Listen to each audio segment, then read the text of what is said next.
दोस्तों आज की कहानी शुरू करूं लेकिन उससे पहले मैं आप सभी लोगों से कहूंगा कि आज की इस कहानी के पीछे मैं इधर उधर की कुछ ज़्यादा बात नहीं करूंगा। महज बस इतना सही करूंगा कि इंसान कभी कभी कुछ ऐसा करता है कि जिसका किया हुआ उसका कई गुना होकर उसके आगे उसके सामने आ जाता है। और दोस्तों आज की जो कहानी मैं आप लोग को सुनाऊंगा, इसमें एक लड़की है जो अपनी ज़िंदगी में अपने सुख और चैन और अपनी अपनी ख्वाहिशों के लिए कुछ ऐसा करती है कि ना वो अच्छा देखती है, ना बुरा देखती है, ना धर्म देखती है, ना अधर्म देखती है। और उसके बाद में उस लड़की के साथ में जो होता है, तो यकीनन दोस्तों जब लोग सुनते हैं तो वो यही कहते हैं कि इस लड़की ने क्या किया था और इसके साथ क्या हुआ। तो यकीनन दोस्तों ये पूरी कहानी मैं आप लोग को सिलसिलेवार तरीके से सुनाऊंगा, लेकिन आप लोगों से रिक्वेस्ट है, दरख्वास्त है कि अगर आप लोग चैनल पर पहली बार आए हैं तो आप लोग को अपना सहयोग दें, हमें हमारे चैनल को सब्सक्राइब करें और वीडियो को ज़्यादा से ज़्यादा तादाद में हमारे व्यूवर्स तक पहुँचाएँ, ताकि जो हमारे व्यूज़ की जो जो एक रीच होती है जो वीडियो पे होना चाहिए वो बढ़ जाए और जिससे हमारे चैनल पर अच्छे व्यूज़ आने लगे पहले के जैसे। तो चलते हैं फिर सीधा इस कहानी का रुख करते हैं। आज की कहानी की बात करें दोस्तों तो आज की कहानी बिहार की है और इसी बिहार में एक जगह लगती है पूर्णिया। इसी पूर्णिया के अंतर्गत एक थाना आता है, सदर थाना। और इसी सदर थाने के अंतर्गत एक चौक है, सरना चौक। इसी सरना चौक पर एक परिवार रहा करता है। इसमें परिवार के मुखिया का नाम है आनंद मंडल। इनकी पत्नी है, इनके बच्चे हैं। जो आनंद मंडल है ये मेहनत मजदूरी करते हैं, अपने परिवार का भरण पोषण करते हैं, सारी ही चीज़ें बहुत अच्छे तरीके से चल रही थी। लेकिन इसी बीच में आनंद मंडल की बहन का फ़ोन आनंद मंडल के पास में आता है। आनंद मंडल अपनी बहन का फ़ोन रिसीव करता है, उसके बाद में दो चार बातें होती हैं, बहन से खैर खबर लेता है। लेकिन जो बहन थी ये बहुत ज़्यादा परेशान थी। ये आनंद मंडल से कहती है कि दरअसल मैं कुछ परेशान चल रही हूँ। दरअसल तुम्हारा जो भांजा है प्रकाश मंडल, उसने मेडिकल लाइन में एक डिप्लोमा कर रखा है और अब उसे ना कोई ठीक सी जॉब मिल रही है। अगर तुम्हारे उधर कोई हॉस्पिटल या फिर कोई डायग्नोस्टिक सेंटर या फिर कोई पैथोलॉजी लैब कुछ हो तो फिर कहीं पर बात कर लो अगर मिल जाए। तो उसके बाद में आनंद मंडल जो होता है ये अपनी बहन से कहता है कि ठीक है, तुम प्रकाश को उसके डॉक्यूमेंट्स लेकर मेरे यहाँ भेज देना। अब जो प्रकाश था अपने सारे डॉक्यूमेंट्स लेता है, उसके बाद अपने मामा के यहाँ पहुँच जाता है। अब जो मामा थे उन सारे ही डॉक्यूमेंट्स के अलग अलग फ़ोटो स्टेट कराते हैं, एक बढ़िया सा रिज्यूम बनवाते हैं। उसके बाद में अलग अलग हॉस्पिटल्स में कुछ ऐसी जगह जहाँ पर ब्लड टेस्ट वगैरह हुआ करते थे, तो यहीं पर लाइन बाज़ार के पास में इंद्रप्रस्थ एक डायग्नोस्टिक सेंटर है। यहीं पर आखिरकार इस प्रकाश मंडल को जॉब मिल जाती है। अब जब प्रकाश मंडल को इस इंद्रप्रस्थ डायग्नोस्टिक सेंटर पर जॉब मिलती है तो उसके बाद में ठीक ठाक उसकी सैलरी लग जाती है। अब जो प्रकाश मंडल था ये अपनी जॉब पर जाता, जॉब से लौट के आता। अच्छा, धीरे धीरे समय गुजरता रहता है, जो पैसे मिलते कभी कुछ पैसे अपने मामा के यहाँ कुछ सब्जी वगैरह लेके आ जाता, कुछ दे देता, कुछ अपनी माँ को भेज देता। अच्छा, प्रकाश 24 साल की उम्र में जॉब करने लगा था, इसलिए प्रकाश के परिवार वालों को प्रकाश के ऊपर गर्व था। प्रकाश की धीरे धीरे पूरी रिश्तेदारी के अंदर चर्चा होने लगी थी कि देखो 24 साल की उम्र में लड़का कैसा कामयाब हुआ है, अच्छी जॉब पकड़ ली उसने। आमतौर पे 24 साल की उम्र में लोग क्रिकेट खेलते फिरते हैं, कुछ लोग इंस्टाग्राम पर या फिर फेसबुक पर रील स्क्रॉल करते हैं, लेकिन ये लड़का कितना ज़्यादा कौशल इसके अंदर है, कितना ज़्यादा मेहनती लड़का है कि ये अपने पूरे परिवार का जो भरण पोषण है वो कर रहा है। लिहाजा सारी ही चीज़ें ऐसे ही चल रही थी। 6 से 7 महीने का लंबा समय गुजर जाता है। प्रकाश इसी तरीके से जाता, जाने के बाद में आता, मामा के साथ खाना खाता, थोड़ी बहुत देर बैठता, उसके बाद जल्दी सो जाता क्योंकि सुबह को उसे जल्दी ड्यूटी जाना था। अपने काम के प्रति उसका जो फ़र्ज़ था ये बहुत ज़्यादा था और ये कभी भी अपने काम के प्रति लापरवाही नहीं बरता करता था। लिहाजा इसी बीच में एक तारीख आती है 16 जून साल 2023 और इसी 16 जून साल 2023 को जो प्रकाश था ये उसी इंद्रप्रस्थ डायग्नोस्टिक सेंटर के लिए निकलता है। और उसके बाद में जिस समय तक ये आ जाता उस समय इसके मामा और मामी वगैरह जो होती हैं वो इंतज़ार करते रहते हैं। लेकिन जब आने से भी 1 डेढ़ घंटा लेट हो जाता है तो उसके बाद में जो मामा आनंद मंडल होते हैं ये अपने भांजे प्रकाश मंडल को कॉल लगाते हैं। लेकिन जब कॉल लगाते हैं तो फ़ोन स्विच ऑफ बताता है। अब जब फ़ोन स्विच ऑफ बताता है तो आनंद की थोड़ी सी टेंशन बढ़ती है, लेकिन फिर पत्नी कहती है कि हो सकता है कि मौसम थोड़ा ख़राब था, लाइट ना हो, फ़ोन डिस्चार्ज हो या फिर नेटवर्क ना आते हो, तमाम तरीके की बातें हो सकती हैं। तमाम तरीके के ख्याल इन दोनों ही पति पत्नी के अपने भांजे के लिए चल रहे थे। इसी बीच में रात के तकरीबन 10 बजे के आसपास का समय हो जाता है। अच्छा, उधर जो प्रकाश मंडल की माँ होती है ये भी फ़ोन करती है कि बेटे का फ़ोन नहीं लग रहा है, क्या वो आया? लेकिन जो आनंद मंडल होता है ये अपनी बहन को किस मुंह से बताए कि उसका भांजा भी नहीं आया है। वो बात इधर उधर कर देता है, हालांकि अपना भांजे का इंतज़ार तो कर रहा था, परेशान तो उसके लिए था। पूरी ही रात ऐसे ही कश्मकश में गुजर जाती है। कभी उस डायग्नोस्टिक सेंटर में फ़ोन करता है, कभी कहीं फ़ोन करता है, तो कभी कहीं फ़ोन करता है, कभी खुद जाकर देखता है। लेकिन जब दोस्तों अगले दिन सुबह हो जाती है तब भी इसका भांजा जो था वो घर लौट कर नहीं आया था। अब जब भांजा घर लौट कर आता नहीं है तो सारे लोग इकट्ठा होते हैं। इकट्ठा होने के बाद में सोचते हैं कि टाइम ज़ाया करने से कोई फ़ायदा नहीं है, बेहतर यही होगा कि हम लोग अब सीधा सीधा पुलिस थाने जाएं और पुलिस थाने जाने के बाद में इस प्रकाश मंडल की गुमशुदगी की रिपोर्ट दर्ज कराई जाए। अब उसके बाद में जो मामा होता है जिसका नाम आनंद मंडल होता है, ये सीधा सीधा दौड़ा दौड़ा भागा भागा सदर थाना पहुंचता है। वहां पे पहुंचने के बाद में अपने भांजे प्रकाश मंडल की गुमशुदगी की रिपोर्ट दर्ज कराता है। अच्छा, जो पुलिस वाले थे वो प्रकाश मंडल की उम्र पूछते हैं तो ये जो आनंद मंडल होता है ये बताता है कि उसके भांजे की उम्र महज 24 साल के आसपास है। अब 24 साल की उम्र जैसे ही पुलिस वाले पाते हैं तो उनको ऐसा लगता है कि अमूमन इस उम्र में लड़के जो होते हैं घर छोड़कर कहीं चले जाते हैं, कहीं किसी के साथ में रिलेशनशिप में होते हैं तो उसको लेके चले जाते हैं, यानी भाग जाते हैं घर से। तो ऐसे में पुलिस वाले इस जो मामा होता है इससे पूछताछ करते हैं कहीं ऐसा तो नहीं कि तुम्हारे भांजे प्रकाश मंडल का किसी के साथ में कोई रिलेशनशिप हो। तो जो मामा होता है आनंद मंडल ये कहता है कि नहीं साहब, ऐसा कुछ भी नहीं है। उसके बाद में पुलिस वाले कहते हैं कि चलो ठीक है, लेकिन फिर भी एक बार 24 घंटे इंतज़ार कर लीजिए, और 24 घंटे के बाद में अगर प्रकाश मंडल लौट कर नहीं आता है तो इस पूरे मामले में हम लोग एफआईआर दर्ज करेंगे। अब उसके बाद 24 घंटे गुजर जाते हैं। मामा बेचारा फिर से भागा भागा थाने पहुंचता है, कहता है कि अभी तक कोई खबर नहीं आई है। अच्छा, जब 24 घंटे गुजर जाते हैं तो पुलिस वालों को भी इस मामले में ऐसा लगता है कि ज़रूर से ज़रूर कुछ ना कुछ दाल में काला है। अब तक ये जो खबर थी प्रकाश की माँ को भी पहुंच गई थी, इसलिए माँ भी भागी भागी सीधी पुलिस थाने आई थी, और पुलिस थाने आने के बाद में वो भी रोने लगी थी। माँ भी रो रही है और जो उसका भाई है आनंद वो भी रो रहा है। पुलिस वालों को भी लगने लगा है कि ये दोनों भाई बहन इतना रो रहे हैं और इनके इस मामले में कुछ ज़्यादा कार्रवाई हो नहीं पा रही है, लिहाजा पुलिस वाले भी इस मामले को अब गंभीरता से लेते हैं। उसके बाद में छानबीन शुरू करते हैं, लेकिन अलग अलग तरीके से पूरे इलाके में छानबीन शुरू की जा रही है। सबसे पहले जिस इंद्रप्रस्थ डायग्नोस्टिक सेंटर पर ये काम किया करता था वहाँ पहुँचते हैं। वहाँ पर पहुँचने के बाद में पूछताछ करते हैं तो वहाँ पे पता चलता है कि 16 जून साल 2023 को ये जो प्रकाश मंडल था ये तो डायग्नोस्टिक सेंटर आया ही नहीं। अब जैसे ही पुलिस वालों को ये पता चलता है तो पुलिस वाले समझ जाते हैं कि यहाँ पर प्रकाश मंडल घर वालों से झूठ कर बोल कर गया था कि वो डायग्नोस्टिक सेंटर जा रहा है। हो सकता है कि वो किसी लड़की के साथ कहीं निकल गया हो। लिहाजा इस पूरे मामले के अंदर अब लगभग 6 से 7 दिन गुजर चुके थे, और 6 से 7 दिन गुजरने के बाद में पुलिस अलग अलग तरीक़ों से छानबीन कर रही है। चाहे कॉल डिटेल्स हो कॉल डिटेल्स निकाल रही है, चाहे लास्ट लोकेशन हो लास्ट लोकेशन निकाल रही है, लेकिन कहीं से भी पुलिस को कुछ ऐसा संदिग्ध नहीं मिलता है जिससे पुलिस यहाँ पर किसी रास्ते पर पहुँच सके। अब इसी बीच में दोस्तों दिन यूँ ही गुजर रहे हैं। माँ और भाई जो है परेशान है। पूरे इलाके के अंदर एक तरीके से माहौल ऐसा है कि अचानक से एक जवान लड़के का गायब हो जाना, आप समझ सकते हैं कि उस परिवार की तकलीफ़, उस परिवार के दर्द, उस परिवार की पीड़ा को।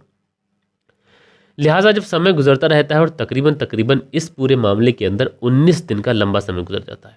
अब दोस्तों आप समझ सकते हैं कि 19 दिन से एक 24 से 25 साल का नौजवान लड़का गुम है। उसके परिवार वालों को उसकी कोई सूचना नहीं मिली है। पुलिस के पास जा रहे हैं, पुलिस छानबीन कर रही है, तो वहाँ से भी कुछ ऐसी इन्फॉर्मेशन पुलिस के सामने आ नहीं रही है जिससे इस प्रकाश मंडल के बारे में कुछ पता लगाया जा सके।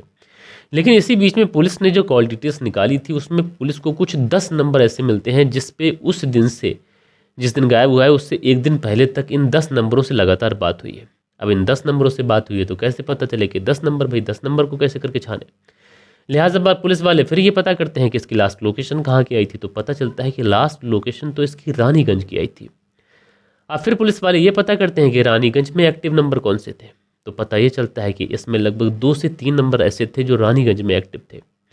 अब जब रानीगंज में 2 से 3 नंबर एक्टिव थे तो उसके बाद में उन 2 से 3 नंबर को भी पुलिस जीरो इन करती है कि इन 2 से 3 नंबर में सबसे ज़्यादा बार किससे बात हुई है। तो यहाँ पर पुलिस को पता चलता है कि एक लड़की है जिसका नाम मंजीता है। इस मंजीता से इस व्यक्ति की बहुत ज़्यादा बात हुई है, यानी प्रकाश की। लिहाजा उसके बाद में पुलिस वाले जो थे तुरंत रानीगंज पहुँचते हैं और वहाँ से इस मंजीता को उठाते हैं। उठाने के बाद में इसे सीधा पुलिस थाने लेके आते हैं। पुलिस थाने लाने के बाद में इससे पूछताछ करते हैं। अच्छा, शुरुआत में तो मंजीता इधर उधर की बातें पुलिस को करती रहती है। वो कहती है कि ये सरासर आप मुझे बेवजह उठा के लेके आए, मेरा न इस केस से लेना है ना देना है, मेरा कोई मतलब नहीं है, मैं तो उस प्रकाश को ठीक से जानती भी नहीं। अच्छा, उसके बाद में जब ये सारी चीज़ें हो जाती हैं, लेकिन पुलिस को कहीं ना कहीं डाउट जो था मंजीता के ऊपर था, इसलिए पुलिस वाले अब जो थे मंजीता के ऊपर सख्ती दिखाते हैं। और जब इसके ऊपर सख्ती दिखाते हैं तो जो मंजीता थी ये पुलिस के सामने टूटती है। लेकिन टूटने के बाद में एक कहानी ऐसे सुनाती है कि जिस कहानी को जब आप लोग पूरा सुनेंगे तो आप लोग सोचेंगे कि जितनी गलती मंजीता की है शायद इतनी ही गलती प्रकाश मंडल की भी है, लेकिन मंजीता को ऐसा करने का कोई अधिकार नहीं था। दरअसल मंजिता जो कि रहने वाली थी कटिहार की, अब कटिहार की रहने वाली थी, ज़िंदगी में जब इसने अपनी ज़िंदगी जीना शुरू की तो इसको धीरे धीरे ये एहसास हो गया कि बिना पैसे के ज़िंदगी बसर कर पाना और सरवाइव कर पाना बड़ा मुश्किल होता है। इसलिए ये अपने दोस्तों से कांटेक्ट करती है कि कहीं पर कोई जॉब हो तो दिलवाओ। उसके बाद में इसकी एक सहेली होती है, उस सहेली से इसकी दोस्ती होती है जो कि यहीं सदर थाना के आसपास की रहने वाली थी। सहेली से बात करती है तो जो सहेली थी वो कहती है कि तुम उसके इलाके में आ जाओ और वहाँ पर कुछ हॉस्पिटल्स हैं और एक डायग्नोस्टिक सेंटर भी है, वहाँ पर तुम्हारी जॉब में लगवा दूंगी, चाहे रिसेप्शन पर या फिर नर्स के तौर पर। अच्छा, ये लड़की जब ये बात सुनती है तो दौड़ी दौड़ी भागी भागी सीधा वहाँ पर पहुँच जाती है अपनी सहेली के पास में। अब उसी डायग्नोस्टिक सेंटर में जिसमें प्रकाश जॉब किया करता था उसमें ही इस मंजिता की जॉब भी लग जाती है। अब जब मंजिता की जॉब लगती है उसमें, उसके बाद में मंजिता और प्रकाश की वहीं पर दोस्ती हो जाती है। दोस्ती धीरे धीरे नज़दीकी में बदलती है, नज़दीकियाँ धीरे धीरे मोहब्बत में बदल जाती है और ये जो मोहब्बत थी धीरे धीरे नाजायज़ ताल्लुकातों में बदल जाती है। अब जब इन दोनों के बीच में नाजायज़ ताल्लुकात बनना शुरू होते हैं तो उसके बाद में इन दोनों के बीच में जो चीज़ें हो रही थी वो सारी चीज़ें जो था प्रकाश मंडल वो अपने फ़ोन में कहीं ना कहीं कैप्चर कर रहा था। अच्छा, यहाँ पर जो मंजिता थी इसको किसी भी बात का कोई एतराज़ नहीं था। उसको लग रहा था कि अगर उसका प्रेमी उसके फ़ोटोग्राफ्स निकाल रहा है, अश्लील फ़ोटोग्राफ्स निकाल रहा है तो क्या ही मतलब है, शादी तो उसे उसी से करनी है। लेकिन जैसे जैसे वक्त गुजरा, समय गुजरने के साथ में इस मंजिता को एक अजीब चीज़ पता चलती है। मंजिता को पता चलता है कि जिस लड़की ने उसे यहाँ पर जॉब दिलाने के लिए बुलाया था, जो उसकी फ्रेंड थी, उसी फ्रेंड्स के साथ में उस प्रकाश के रिश्ते हैं, यानी उसके साथ भी ये रिलेशनशिप में, यानी हम दोनों सहेलियों को ये चला रहा है। अब इसके बाद में मंजिता सोचती है कि उसकी सहेली ने उसके ऊपर बहुत एहसान किया है, लिहाजा बेहतर यही होगा कि मैं उसकी सहेली यानी इस प्रकाश की ज़िंदगी से चली जाऊँ। इसलिए ये प्रकाश से ब्रेकअप कर लेती है। अच्छा, जब ये प्रकाश से ब्रेकअप करती है तो प्रकाश को तो कुछ समझ ही नहीं आता है, क्योंकि अभी तक तो सब कुछ ठीक था, ना किसी बात पे कोई लड़ाई ना झगड़ा। अचानक से मंजिता ने कॉल बातचीत सब चीज़ बंद कर दी। तो प्रकाश जो था वो इस मंजिता से पीछा करता है, इसका से पूछने की कोशिश करता है। मंजिता सारी बात सिलसिलेवार तरीके से बता देती है और उसके बाद कहती है कि देखो, अगर तुम मेरी ज़िंदगी में दोबारा आने की कोशिश करोगे तो ये हमारे लिए और तुम्हारे लिए किसी के लिए अच्छा नहीं होगा। तो बेहतर यही है कि तुम अपनी ज़िंदगी में खुश रहो और मुझे अपनी ज़िंदगी जीने दो। लेकिन यहाँ पर जो प्रकाश था ये सोचता है कि शायद उसके हाथ में से एक लड्डू जा रहा है, इसलिए जो फोटोग्राफ्स इसने निकाले थे अश्लील फोटोग्राफ्स, उन फोटोग्राफ्स के सहारे ये उस मंजिता को ब्लैकमेल करना शुरू कर देता है। लेकिन मंजिता भी बहुत ज़्यादा स्ट्रॉन्ग गर्ल थी, वो इन बातों में आती नहीं और कहती है कि ये सारे फोटोग्राफ्स तुम डिलीट कर दो, नहीं तो तुम्हारे लिए भी अच्छा नहीं होगा, मेरे लिए भी अच्छा नहीं होगा। लेकिन जो प्रकाश था उन फोटोग्राफ्स को सोशल मीडिया के ऊपर वायरल कर देता है।